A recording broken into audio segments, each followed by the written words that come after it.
దశావతారాలలో శ్రీకృష్ణ అవతారం పరిపూర్ణ అవతారం అని ఎందుకంటారు? వసుదేవసుతం దేవం కంసచాణూరమర్దనం దేవకీ పరమానందం కృష్ణం వందే జగద్గురుం. అన్ని అవతారాలలో కృష్ణావతారాన్ని సంపూర్ణ అవతారం అంటారు.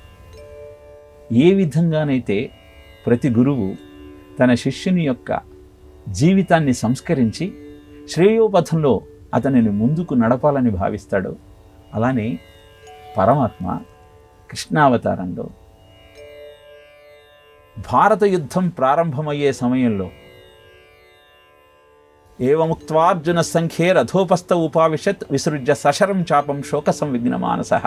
ధనుర్బాణాలను రథం దగ్గర పడేసి శోకంతో విలపిస్తున్న అర్జునునికి మార్గోపదేశం చేసి కార్యోన్ముఖుణ్ణి చేశాడో, అలా గురుస్వరూపంగా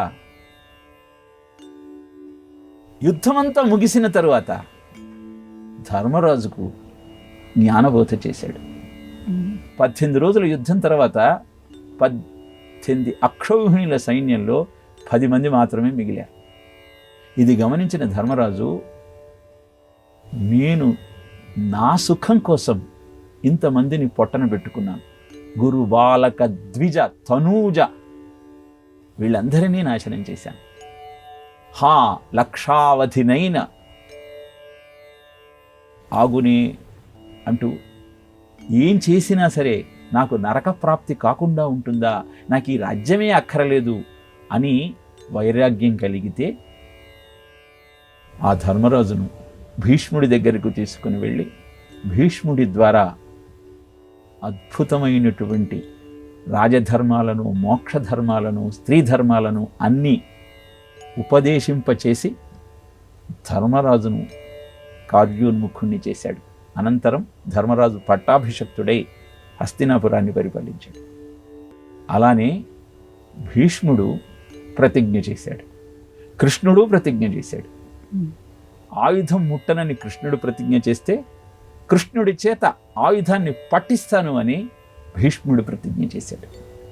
భీష్ముడు చేసిన ప్రతిజ్ఞను నిజం చేయటం కోసం లేని కోపాన్ని నటిస్తూ రథచక్రాన్ని చేతబట్టి భీష్ముడి మీదికి యుద్ధానికి బయలుదేరాడు. అంటే శిష్యుని యొక్క ఆనందం కోసం గురువు తన ప్రతిజ్ఞను, తన మాటను అన్నీ మరిచిపోతాడన్న సత్యాన్ని తన యొక్క అద్భుతమైన ప్రవర్తన ద్వారా తెలియజెప్పినవాడు కృష్ణ పరమాత్మ.